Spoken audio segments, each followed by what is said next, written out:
tudo bem? Nos nossos últimos vídeos, a gente falou sobre a emancipação política do Brasil.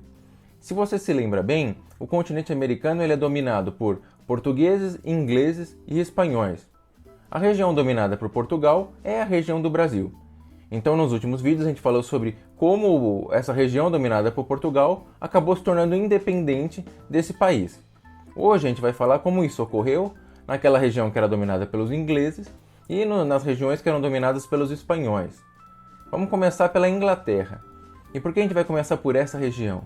Ainda que esse vídeo seja o último dessa série de aulas sobre a América colonizada, a verdade é que quando a gente vai olhar as datas históricas, a primeira região a se libertar não foi a região dominada por Portugal e nem a região dominada pelos espanhóis. Foi a região dominada pelos ingleses. Foram as 13 colônias, o primeiro grupo humano aqui na América, que conseguiu se libertar, que conseguiu se tornar independente de seu colonizador. Então por isso a gente vai começar essa aula de hoje por eles. Se você se lembra bem de como é que ocorreu a colonização da América do Norte, se você não se recorda, é só voltar lá para a aula número 3, que a gente falou justamente disso, é o final da aula, a parte final da aula. A colonização inglesa ela teve uma diferença em relação ao que ocorreu na região dominada por Portugal e na região dominada pela Espanha. Qual que era a grande diferença? É que na região de Portugal e de Espanha, os reis ficaram de olho. Lembra, eles não davam brecha. Eles estavam sempre vigiando, fiscalizando, eles criavam maneiras, instituições, eles faziam de tudo para ficar de olho no que acontecia nas suas colônias. Eles não queriam que ninguém roubasse o ouro deles, não é? Eles não queriam que nada fosse desviado. Então, eles estavam sempre atentos, sempre fiscalizando. Na América do Norte, naquela região dominada pelos ingleses, não foi assim. Uma das características das 13 colônias é que a Inglaterra, de certa maneira, ainda que ela dominasse colonialmente essa região, ela permitia certa liberdade a eles. As 13 colônias meio que escolhiam o caminho que lhes parecia bom. Então o norte, ele escolheu um caminho, o sul escolheu outro. Se você se lembra bem, o norte, a produção agrícola era muito mais voltada para o mercado interno. O trabalho livre, assalariado, era muito mais presente no norte do que no sul. O sul, como tinha terras propícias à agricultura, adotou um sistema de plantation, aquele negócio de monocultura. Então o sul tinha relações mais fortes com a colônia, com a metrópole. Essa é uma das grandes diferenças da colonização inglesa em relação à espanhola e portuguesa. O fato de que a Inglaterra era muito mais sossegada em relação ao controle, à fiscalização. É justamente esse cenário de liberdade que a Inglaterra sempre concedeu às 13 colônias que a partir do século XVIII começa a mudar, especialmente a partir de 1760. A Inglaterra vai começar a olhar para as suas colônias e vai falar, opa, eu acho que elas podem muito bem fornecer matéria-prima para mim e ser mercado consumidor. Porque não se esqueça, justamente no século XVIII, na metade do século XVIII para frente, é quando a Revolução Industrial ocorre com força na Inglaterra. E a primeira fase da Revolução Industrial é voltada à indústria têxtil. Então faz muito sentido que a Inglaterra agora queira explorar com mais afinco as 13 colônias. Qual era o produto muito presente nas colônias do sul, nas plantations do sul? Tabaco e algodão. Ora, algodão é justamente o que a Inglaterra precisa para que a sua indústria têxtil bombe. Então, vamos aproveitar que eles são colônias, vamos explorar. A situação para os colonos americanos ainda fica pior depois da guerra entre França e Inglaterra, a Guerra dos 7 Anos. E por que essa guerra entre França e Inglaterra, de alguma maneira, pioraria a situação dos colonos americanos? Porque, pense comigo, ainda que a Inglaterra tenha vencido essa briga com a França, uma guerra não é um negócio simples, né? Não é um negócio barato, trivial, que você faz assim sem pensar. Não, custa dinheiro. E custou dinheiro para a Inglaterra. Então isso prejudicou as contas públicas, as finanças públicas da Inglaterra. Então a Inglaterra falou, opa, olha, eu tenho umas colônias lá na América do Norte, eu posso explorá-las e sair dessa crise, melhorar minha situação. Então é isso que eles vão fazer. Eles têm motivos agora para olhar para as 13 colônias e falar, opa, eu preciso de matéria-prima, eu preciso de mercado consumidor e minhas finanças estão em problema. Ora, e eles são colônia. Calem a boca e se submetam à metrópole. Então a Inglaterra vai adotar uma série de medidas tentando colocar as 13 colônias dentro daquele esquema de exclusivo comercial. Lembra que é muito presente no Brasil e nas colônias espanholas. Aquela ideia de que as colônias só fazem comércio com a metrópole. E nessa relação comercial, quem se dá bem, quem se sai melhor, é a metrópole. A colônia sempre dança nessa brincadeira. Uma dessas medidas adotadas pela Inglaterra para tentar explorar as 13 colônias de uma maneira mais tradicional, mais parecida com o bom e velho esquema colonial, foi a Lei do Açúcar. O que era a Lei do Açúcar? Eles passaram a taxar importação do açúcar que não viesse das Antilhas Britânicas. Em outras palavras, se você não compra com a gente, você vai pagar mais caro. É evidente que isso não agradou aos colonos americanos. Imagina, eles tinham liberdade de comércio desde o século XVII, desde o início em que começa o processo de colonização na América do Norte. De repente, a Inglaterra, opa, calma lá, eu quero que o açúcar vocês comprem da gente, senão vai pagar mais caro. Ora, eles gostaram disso? Claro que não. Outra medida adotada pela Inglaterra, a Lei do Selo. O que era a Lei do Selo? Era a determinação de que qualquer documento que circulasse na colônia tinha que ter um selo emitido pela metrópole. É quase como se eles estivessem criando uma espécie de cartório. Imagina hoje, que às vezes você tira uma xerox do seu documento, para garantir que aquele documento é verdadeiro, ele tem que ter o quê? Um carimbo oficial de um cartório. E normalmente você paga uma boa grana por isso, não é? A Inglaterra estava fazendo isso. Para que qualquer tipo de material impresso circulasse nas 13 colônias, teria que ter um carimbo oficial da metrópole. Ora, imagina, os colonos americanos ficaram felizes com isso? Claro que não ficaram. Mas a Inglaterra está decidida a explorar os caras de uma maneira mais eficaz. Então eles não vão parar por aí. Uma outra medida que a Inglaterra vai adotar, a Lei dos Alojamentos. E veja que é uma atrás da outra, tudo no século XVIII. A Lei dos Alojamentos basicamente obrigava todos os colonos a fornecerem abrigo e alimento para as tropas inglesas que estivessem na América do Norte. Então, as tropas que estão lá precisam comer, precisam tomar um banho, precisam dormir em algum canto. Se eles batessem na sua porta, fique quietinho, abra e deixe eles se instalarem ali. Então era uma situação bem degradante para um colono americano, não é? Porque eles tinham tido liberdade até então. E de repente a Inglaterra está falando, opa, calma lá, baixa a bola aí. Quem manda aqui sou eu, você é uma colônia minha. É claro que os colonos americanos não estavam satisfeitos com isso. Eles estão ficando cada dia mais revoltados com essa situação. Mas a Inglaterra vai parar de criar leis que prejudicam os colonos americanos? Claro que não, eles continuam. Mais uma, muito famosa essa, a Lei do Chá. O que a Lei do Chá estabelecia? Essa lei concedia o monopólio da venda de chá para as colônias a uma empresa, a Companhia Inglesa das Índias Orientais. Com essa lei, a Inglaterra estava achando uma maneira de nunca ficar com um produto estocado, porque a Inglaterra tinha colônias na parte oriental também. Então o chá que era produzido lá, eles garantiram um mercado consumidor. Ora, as 13 colônias vão comprar. Os colonos não tinham muita opção. A partir de 1773, só podem comprar chá com a Companhia Inglesa das Índias Orientais e ponto final. Isso foi bem recebido pelos colonos americanos? Claro que não. Mas a Inglaterra parou? Não, a Inglaterra continuou. Em 1774, eles vão criar as Leis Intoleráveis. Vejam que nome belo para as leis, né? Já dá uma impressão de como é que foi a recepção entre os colonos americanos. Ora, o que essas leis intoleráveis diziam? São leis que foram decretadas com o intuito de tentar parar o clima de revolta que estava nascendo entre as 13 colônias. Porque é claro que esse monte de lei que tentava enquadrar as 13 colônias naquele exclusivo comercial colonial, aquele negócio que você só faz comércio com a metrópole, não agradaram. Então o clima estava ficando cada vez mais tenso nas 13 colônias. Então a Inglaterra vai tentar parar isso. Ela, por exemplo, vai determinar o fechamento do porto de Boston. Ela vai permitir que o governo colonial tenha capacidade para julgar qualquer tipo de colono envolvido em distúrbios políticos. Então, a partir do século XVIII, a Inglaterra muda completamente sua posição em relação às 13 colônias. Se até então era um clima de liberdade, vocês podem escolher o caminho que vocês acham mais apropriado para vocês, a partir de agora é nada disso. Quem manda aqui sou eu. Vocês vão negociar é comigo. É claro que os colonos não vão aceitar isso bem. Eles vão se revoltar. A cada uma dessas imposições que a Inglaterra faz, eles se revoltam. A Lei do Selo, por exemplo, fez com que começasse uma onda de ataques aos locais que vendiam esses selos. E também ataque ao pessoal que fiscalizava se estava lá com o selo ou não. É quase como se eles tivessem começado a queimar os cartórios.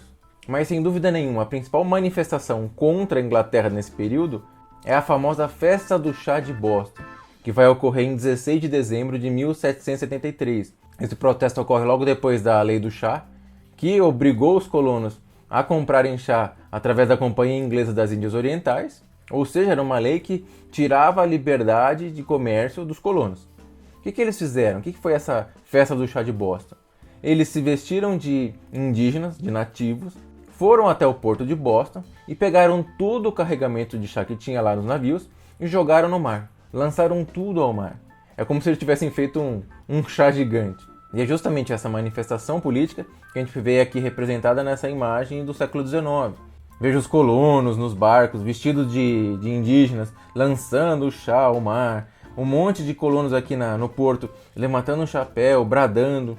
Então essa imagem mostra muito bem o clima de revolta que estava surgindo entre os colonos. Além da Festa do Chá de Boston, que foi uma manifestação contra a Lei do Chá, as leis intoleráveis de 1774 levaram as 13 colônias a organizarem um congresso, que foi conhecido como Primeiro Congresso da Filadélfia. Durante esse Congresso da Filadélfia, os representantes das 13 colônias, eles elaboraram um documento de protesto para o governo inglês.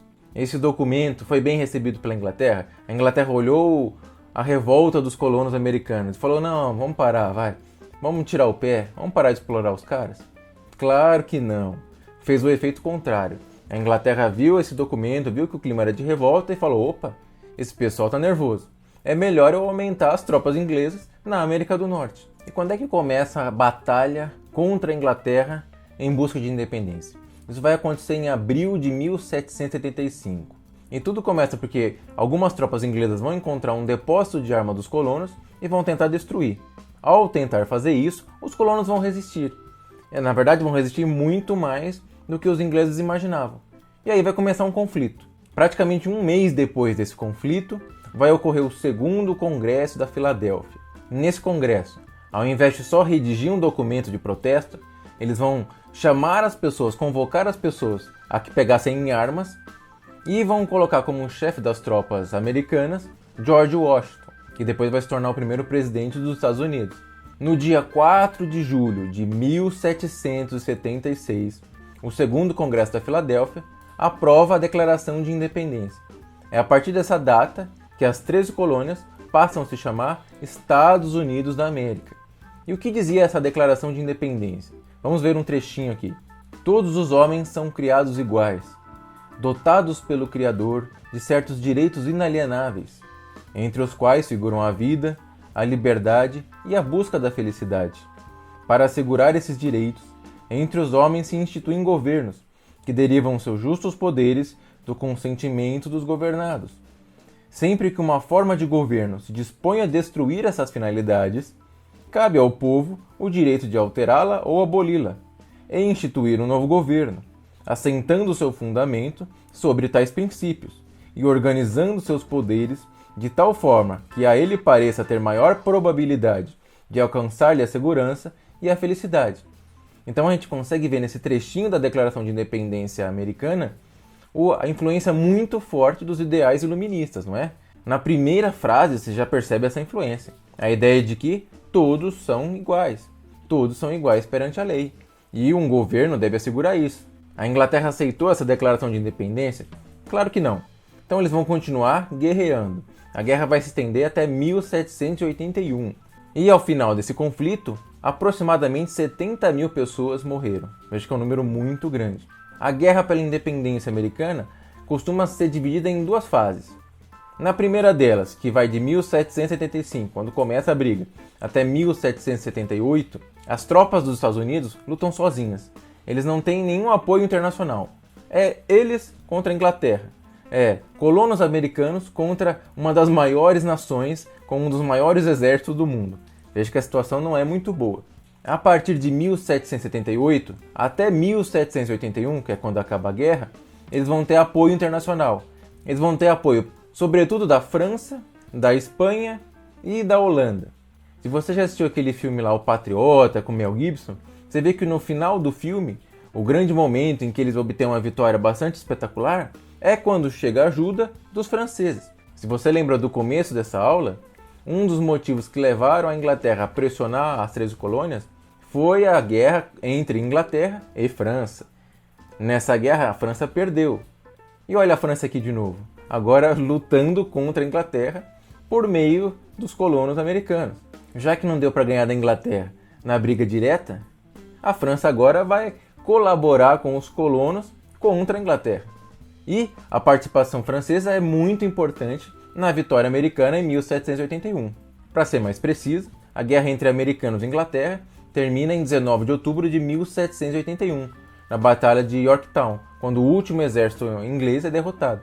A Inglaterra reconheceu a independência das suas 13 colônias? Não, ainda não. A Inglaterra só vai fazer isso, só vai reconhecer que não tem o que fazer, perdi essas colônias, em 1783. Terminada a guerra, era hora dos Estados Unidos se constituir como nação agora, como uma nação livre.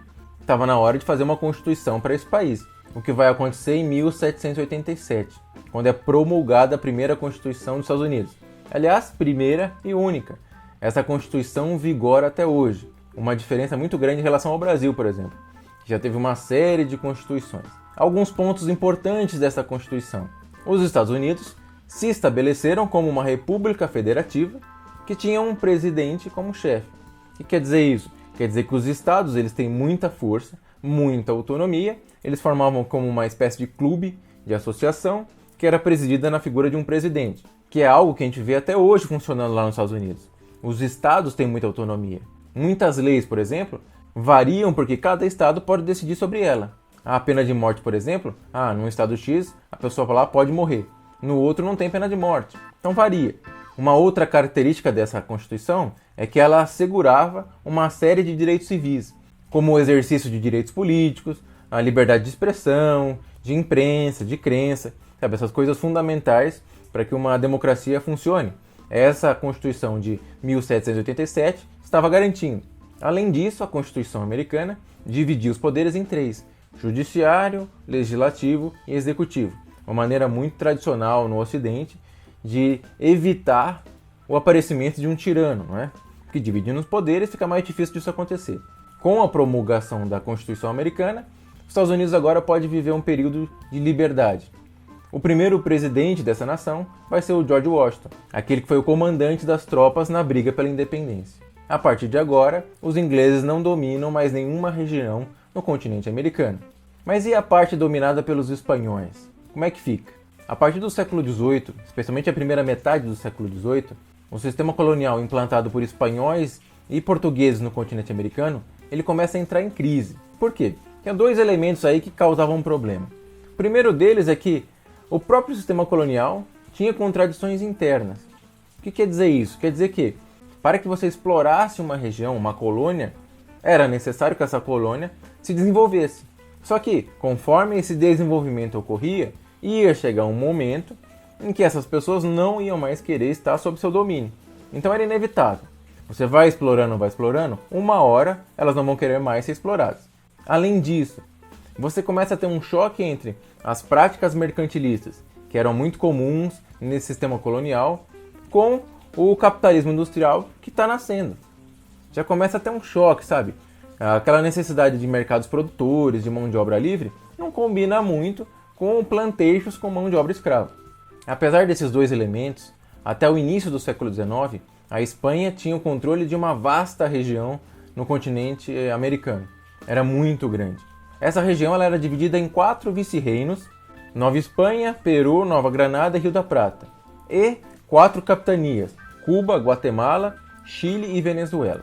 Como a gente pode ver aqui nesse mapa, a região que era dominada pela Espanha era muito grande.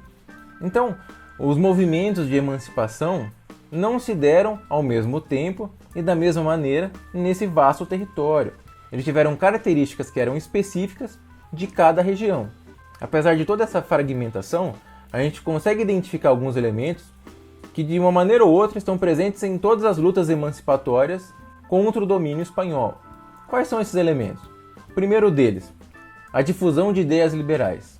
Assim como no processo de independência dos Estados Unidos e na Revolução Francesa, as ideias iluministas estão presentes, a mesma coisa vai ser encontrada nos processos emancipatórios das regiões dominadas pela Espanha. aquele ideal anti-absolutista que animou os revoltosos franceses, nas colônias aqui na América, vai se transformar num movimento anticolonialista. Então, os povos submetidos aqui ao domínio espanhol vão olhar essas ideias iluministas e vão falar: opa, não faz sentido continuar sendo explorado pela Espanha, porque somos todos iguais, isso é um absurdo. Então, animados por esses ideais de liberdade e de igualdade, esses povos dominados pela Espanha vão começar a lutar contra esse domínio espanhol. Além das ideias liberais, outro elemento que está sempre presente nas brigas de emancipação contra a Espanha são as aspirações das elites locais. E o que eles desejam? O que essas elites desejam? Eles querem ampliar seus poderes locais e terem direito ao livre comércio. Quer dizer que eles querem ter mais poder, eles querem enriquecer ainda mais. Só que, na perspectiva deles, a metrópole atrapalha, porque a metrópole tem outros interesses. A metrópole quer explorar esse sujeito e não permitir que ele cresça. A coroa espanhola atrapalha esse sujeito porque ela dificulta o acesso dos crioulos aos altos cargos da administração, então eles não têm acesso a todo o poder político que gostariam de ter. Além disso, a coroa cobra taxas muito altas de exportação e ainda restringe o desenvolvimento da manufatura quando os produtos concorrem com a metrópole. Então os interesses da coroa se chocavam frontalmente com a vontade de poder das elites locais. Outro elemento comum nas brigas emancipatórias contra a Espanha é o fato de que a Espanha está enfraquecida. Isso porque ela está brigando com o Napoleão. O Napoleão está constituindo um império na França e ele está expandindo seu território. Ao fazer isso, ele está dominando uma série de países na Europa. A Espanha é um desses países. Então, diante da ameaça do Napoleão, a Espanha para de voltar seus olhos para a América e se concentra no Napoleão. Ao fazer isso, os colonos aqui na América vão perceber: puxa, é agora. Agora é o momento de se libertar da Espanha. Não por acaso, nas primeiras 3 décadas do início do século XIX, vão explodir uma série de revoltas contra a Espanha. Na região do México, desde 1810, já havia movimentos emancipatórios. Só que esses movimentos acabaram sendo sufocados pelo governo espanhol. Só em 1821 é que eles obtêm a independência. E essa independência vem através de um general que tinha feito carreira militar, justamente perseguindo os rebeldes mexicanos. Em 1821, o sujeito decide mudar de lado e passa a combater os espanhóis. Com a vitória, ele vai acabar se declarando imperador do México. Só que esse império só dura 2 anos, vai de 1821 a 1823, quando ele é derrubado por republicanos. A emancipação do México vai levar à formação da República Federativa das Províncias Unidas Centro-Americanas, que tinha como capital inicialmente a Guatemala e depois São Salvador. Depois de um período de guerras civis, mais ou menos 1 ano, as Províncias Unidas acabaram se fragmentando e deram origem aos atuais estados da Guatemala, de Honduras, Costa Rica, El Salvador e Nicarágua. Já na região do Caribe, onde ficam as ilhas de Cuba e de Hispaniola, o primeiro local onde os europeus chegaram, o processo de emancipação foi um pouquinho diferente. Isso porque desde o século XVI, os espanhóis perceberam que essa região não era muito boa em relação a metais preciosos. Então, como essa região não parecia muito interessante, eles entregaram parte desse território aos franceses. Os franceses fizeram o que com essa região? Eles começaram a plantar cana-de-açúcar, algodão e café.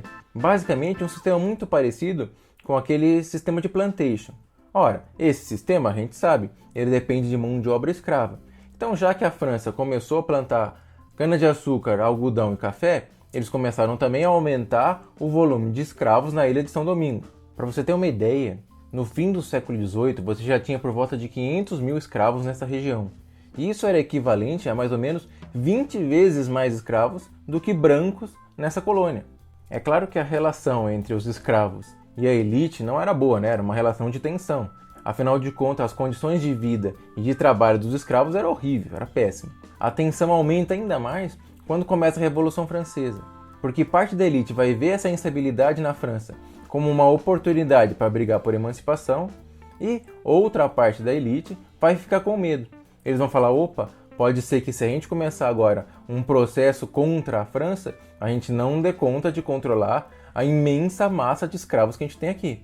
Apesar do medo de parte dos senhores de engenho, o movimento de emancipação começa em 1791. E esse movimento de emancipação ele vai ter um caráter muito popular. Quem vai comandar todo esse processo serão os escravos. Primeiro sob o comando de François-Domingue Toussaint Louverture, depois sob o comando de Jean-Jacques Dessalines. Em 1794, a escravidão é abolida na Ilha de São Domingos. Os conflitos duram muitos anos na Ilha de São Domingos. De um lado, os senhores de terra e as tropas francesas, e de outros, os escravos. Para você ter uma ideia, em 1789, 2 anos antes de começar a briga emancipatória, 87% da população era composta de escravos. Então era uma quantidade gigante de escravos. Durante o governo jacobino de Robespierre, essa região até recebe reconhecimento de sua emancipação por parte do governo francês. Só que em 1802, quando a França já está sob o domínio de Napoleão, o Louverture é preso e morre um ano depois. A partir de então, a revolta no Haiti passa a ser comandada pelo Dessalines, que em 1803 consegue finalmente expulsar os franceses da ilha. Em 1804, ele declara a independência do país e rebatiza essa região com o nome de Haiti, que é uma palavra indígena que significa terra alta, lugar montanhoso. Essa foi a primeira nação latino-americana a declarar a independência. O resultado final desse conflito é o completo massacre dos brancos que viviam nessa região. Além disso, a economia haitiana, que era baseada nas lavouras de açúcar, foi arrasada durante o conflito, de modo que a estrutura produtiva do país foi para o buraco. Lamentavelmente, nas décadas seguintes, o Haiti não foi capaz de se reestruturar economicamente, de modo que a miséria que já havia nessa região persistiu. Para a gente ter uma ideia da dimensão do massacre que a população branca sofreu durante esses anos de conflito, para a gente ter uma dimensão do grau de violência que estava presente nesse conflito no Haiti, a gente tem aqui 2 imagens em que a gente consegue ver com muita clareza a população branca que habitava o Haiti sendo morta por esses escravos durante essa revolta. Uma característica bem interessante da emancipação do Haiti é o caráter popular dessa briga, porque diferente de outras regiões em que as elites crioulas acabaram comandando esse processo, a gente acabou de ver que no Haiti foi a população dos escravos que conduziu esse processo. E os haitianos não foram os únicos que sonharam com um processo de independência que não fosse conduzido pelas elites crioulas. O problema é que esses movimentos populares de emancipação, eles enfrentavam resistência não só da coroa espanhola, mas também das elites crioulas, porque afinal de contas essas elites queriam se libertar do domínio espanhol para que eles assumissem esse lugar, não é? Eles não queriam uma revolução social. Ainda assim, no vice-reino do Peru, em 1780, a gente teve um exemplo de um movimento popular brigando por emancipação. E esse movimento de emancipação popular, ele foi conduzido por um cacique que adotou o nome de Tupac Amaru II, fazendo referência ao último imperador Inca. Ele comandou um exército bastante poderoso, numeroso de indígenas, que no seu momento mais radical chegou a lutar pela restauração do Império Inca. Depois de muitas batalhas, esse movimento foi derrotado. O Tupac Amaru II, ele foi condenado à morte e executado de modo brutal. Ele teve a língua cortada, o corpo foi atado a 4 cavalos, de modo que ele se desmembrou quando eles puxaram. E, para garantir que o sujeito estivesse morto, ele ainda foi decapitado. As partes do seu corpo foram expostas nas principais vilas rebeldes, de modo que ninguém mais se animasse a ponto de brigar contra a coroa espanhola. Já na ilha de Cuba, as coisas foram um pouquinho diferentes, porque se no restante da América Latina, dominada pelos espanhóis, logo no início do século XIX, você já vai ter um grande desejo por emancipação política, em Cuba isso demora um pouco a ocorrer, porque economicamente Cuba estava indo muito bem. Ora, como estava indo bem, é de se imaginar que os senhores de engenho, os donos de terra, não estariam interessados no fim da escravidão. Você não teria nenhum motivo para querer se separar da Espanha. Além disso, a pressão metropolitana sobre o comércio em Cuba não era muito forte. Isso significa que Cuba tinha uma certa liberdade para fazer comércio com outras nações. Por exemplo, Cuba já fazia comércio há muito tempo com as colônias inglesas, que agora eram independentes. Então a metrópole não incomodava tanto as elites locais. Além disso, agora você tinha um outro fator, né? Porque depois do que ocorreu no Haiti, havia um medo gigantesco por parte da elite de que se você começasse um processo de independência, ocorresse a mesma coisa que aconteceu no Haiti. Você perdesse o controle e no final acabasse morto. Então depois do que aconteceu no Haiti, qualquer movimento por emancipação política pensava 2 vezes antes de começar. Uma outra particularidade que fez com que Cuba demorasse um pouquinho mais para querer emancipação política foi a relação que eles tinham com os Estados Unidos. Com a vitória do Norte na Guerra Civil Americana, parte dos produtores do Sul começaram a levar suas plantações para a ilha de Cuba. E essa aproximação entre cubanos e americanos ocorre justamente no momento em que as exportações para a metrópole estavam começando a diminuir. Ora, com a diminuição das exportações, a coroa estava fazendo mais pressão sobre Cuba. Diante disso, ainda que um pouco mais tarde do que outras regiões da América Latina, a mobilização pela autonomia de Cuba vai começar a ganhar força. A primeira guerra por emancipação começa em 1868. 10 anos depois, esse conflito vai terminar com a vitória da Espanha e a situação de Cuba se mantém igual. Cuba continua sendo colônia da Espanha. Mas é claro que, depois que o desejo por emancipação nasce, ele não morre assim do dia para a noite. Então esse desejo persistiu mesmo com essa primeira derrota. E a discussão sobre a independência de Cuba tinha duas vertentes. Havia aquele grupo que era chamado de autonomista, que ele entendia que, assim que Cuba se tornasse independente, não deveria se submeter a nenhum país. Devia ser um país livre como qualquer outro, sem nenhuma obrigação com ninguém. Já tinha outro grupo, que era chamado de anexionista, que entendia que Cuba tinha muito mais chance de vencer a Espanha e depois se reorganizar como um Estado, se durante a guerra se aliasse aos Estados Unidos e depois da independência fosse anexado aos Estados Unidos.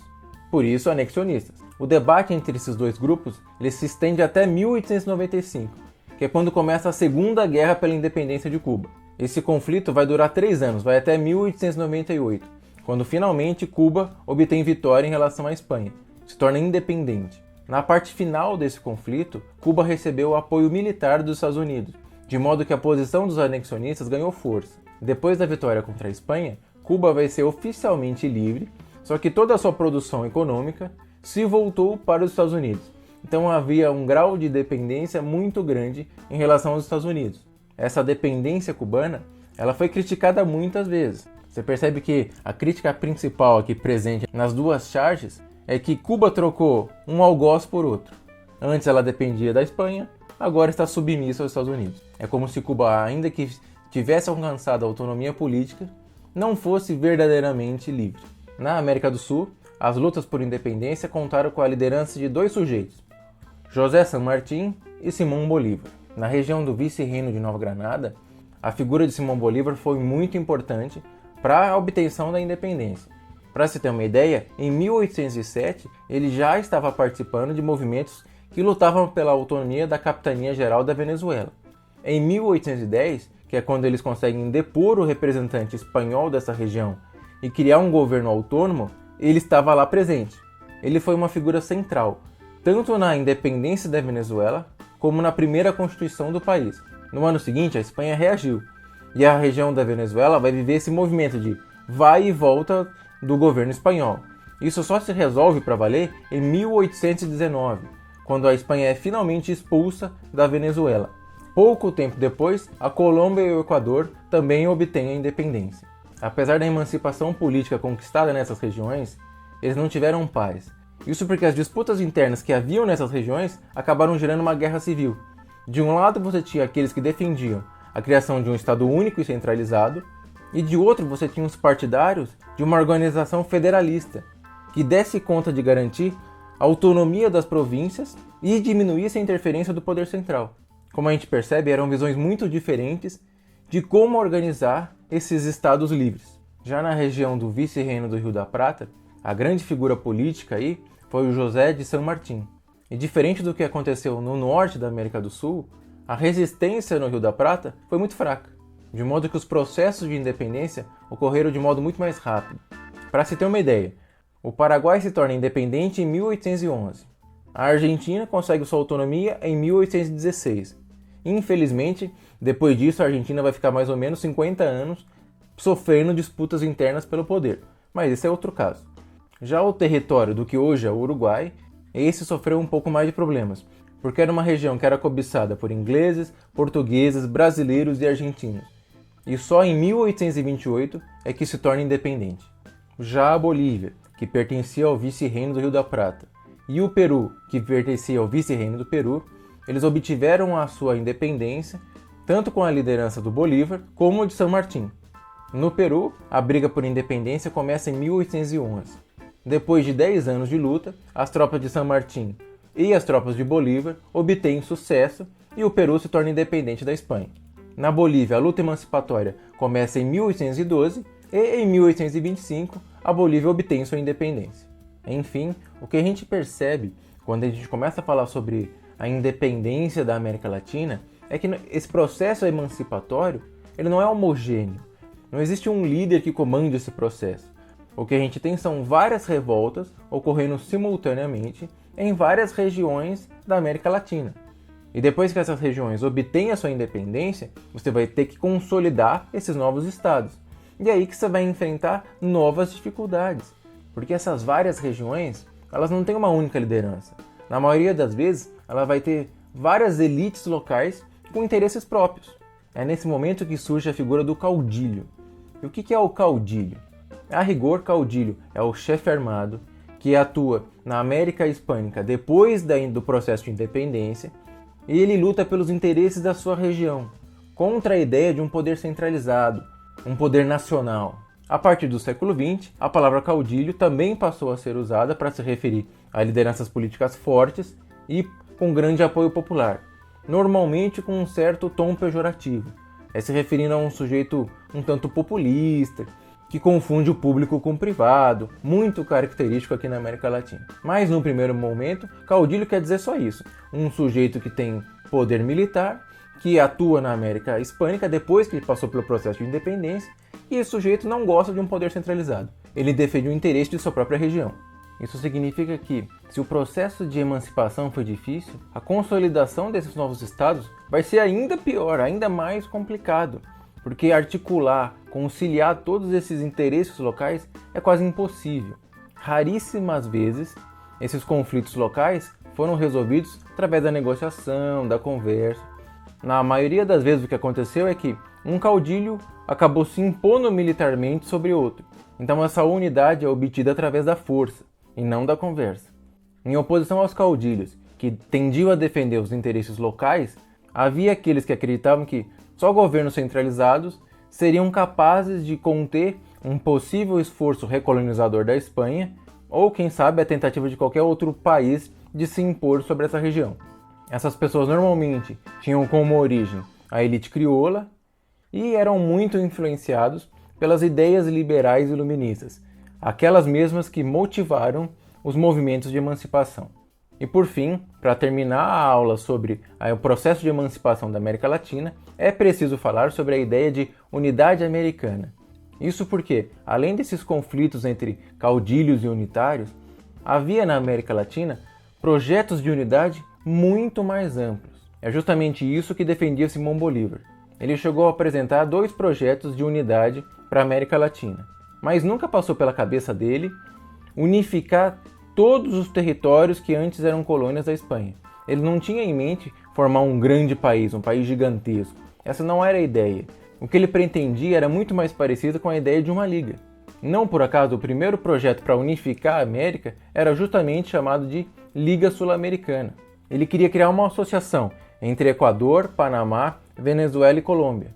Basicamente, ele queria que aqueles territórios que antigamente pertenciam ao vice-reino de Nova Granada se mantivessem unidos. Além dessa Liga Sul-Americana, o Bolívar tinha um projeto de unidade ainda mais ambicioso para a América Latina. Ele desejava incorporar a essa Liga Sul-Americana o Peru, a Bolívia e os países centro-americanos, formando uma liga ainda maior, a Liga Americana. E por que o Bolívar tinha tanto interesse nessas ligas, na união entre os países da América Latina?